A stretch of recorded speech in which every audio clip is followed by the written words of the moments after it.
Welcome to MS English Academy. Today in this video we are going to learn very important topic in spoken English. Today's topic is how to use cannot but and could not but in spoken English. So without further any delay, let's begin the class. আজকের video থেকে দেখো আমরা চমৎকার দুইটা phrase নিয়ে আলোচনা করব। একটা হলো ক্যান নট বাট আর একটা হলো কুড নট বাট। অর্থাৎ কিভাবে ক্যান নট বাট কে আমরা স্পোকেন ইংলিশে ব্যবহার করতে পারি আর কুড নট বাট কে স্পোকেন ইংলিশে ব্যবহার করতে পারি। ইভেন এগুলোর অর্থটা কি রকম দেবে, যতক্ষণ পর্যন্ত তোমার এই অর্থ সম্পর্কে ধারণা না থাকবে ততক্ষণ পর্যন্ত কিন্তু তুমি কোনো বাংলা বাক্য বানাইতে পারবে না। দেখো আমরা যখন এরকম কথা বলতে চাবো যে আমি না খেয়ে পারলাম না, আমি না হেসে পারলাম না, আমি না ঘুমায় পারলাম না, অর্থাৎ আমি না দৌড়ায় পারলাম না, কোনো কিছু না করে পারো নাই, তোমাকে করতেই হয়েছে, সেক্ষেত্রে আমাকে ব্যবহার করতে হবে ক্যান নট বাট। সিম্পল। আর যখন আমরা কুড নট বাটটা ব্যবহার করব এটার পাস্ট ফর্ম হিসেবে। একটু ভিডিওটার সাথে থাকো, অল্প একটু সময় থাকো, তাহলে আজকের পর থেকে ক্যান নট বাট এবং কুড নট বাটের ব্যবহারটা একদম পানি হয়ে যাবে।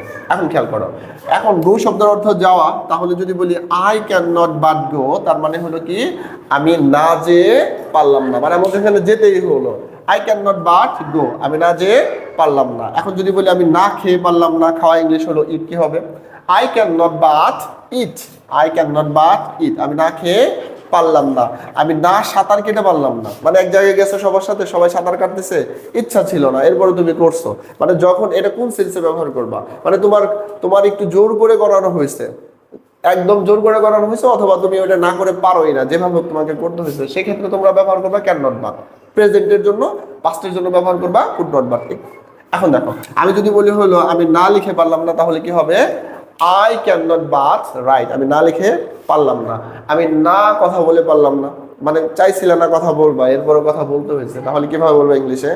I can not but talk to him or her, or তুমি এখানে সাবজেক্ট দিয়ে দিতে পারো, অবজেক্ট দিয়ে দিতে পারো, যার সাথে তুমি কথা না বলে পারলাম না, তাহলে I can not but talk to Rahim, আমি রহিমের সাথে কথা না বলে পারলাম না। I can not but drive the car, আমি গাড়িটি না চালিয়ে পারলাম না। I can not but run, আমি না দৌড়ায়া পারলাম না। I can not but make a video, যে আমি ভিডিও না করে পারলাম না, ভিডিওটা আমাকে করতেই হলো।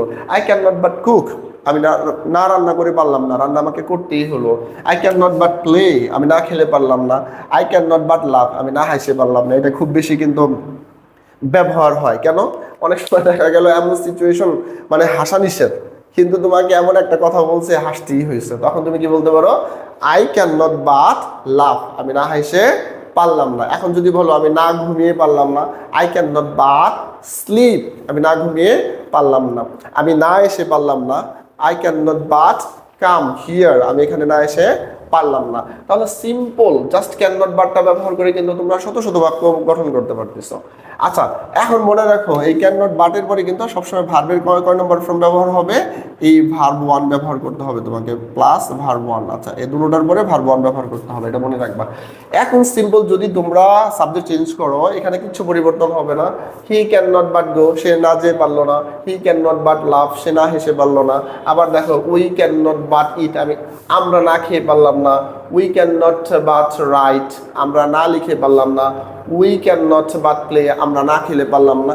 সাবজেক্ট চেঞ্জ করে দাও, অর্থ কিন্তু অনেক হয়ে যাবে। একটা দিয়ে শত শত বাক্য, এরকম সাবজেক্ট চেঞ্জ করে করে তুমি কি করতে পারো? হাজার হাজার বাক্য গঠন করতে পারো। এখন আসি এই শব্দটাকে যখন তুমি পাস্ট করবা, মানে এটা তো প্রেজেন্টে বললা, এখন যদি বলো যে স্যার আমি ওই সময়টা না হেসে পারিনি, মানে পারিনি, না হেসে পারিনি, অথবা না খেয়ে পারিনি, মানে তার সাথে গেছিলাম, এখন আমাকে খাইতেই হয়েছে, অথবা আমি না ঘুমায় পারিনি, আমি না লিখে পারিনি, মানে তোমাকে লিখতেই হয়েছে, তো এই ক্ষেত্রে আমরা ব্যবহার করবো কুড নট বাট। এখন যদি বলি আমি না যেয়ে পারিনি, আমাকে যাইতেই হয়েছে, ধরো একটা সিচুয়েশন ক্রিয়েট হয়েছে যে তুমি কেন এখানে গেছো, এখন তুমি বলতেছো, তাকে বোঝানোর জন্য বলতেছো যে আমি ওইখানে না যেয়ে পারিনি এই কারণে, এই যে বলতেছো আমি না যেয়ে পারিনি, ইংলিশটা কি হবে তাহলে?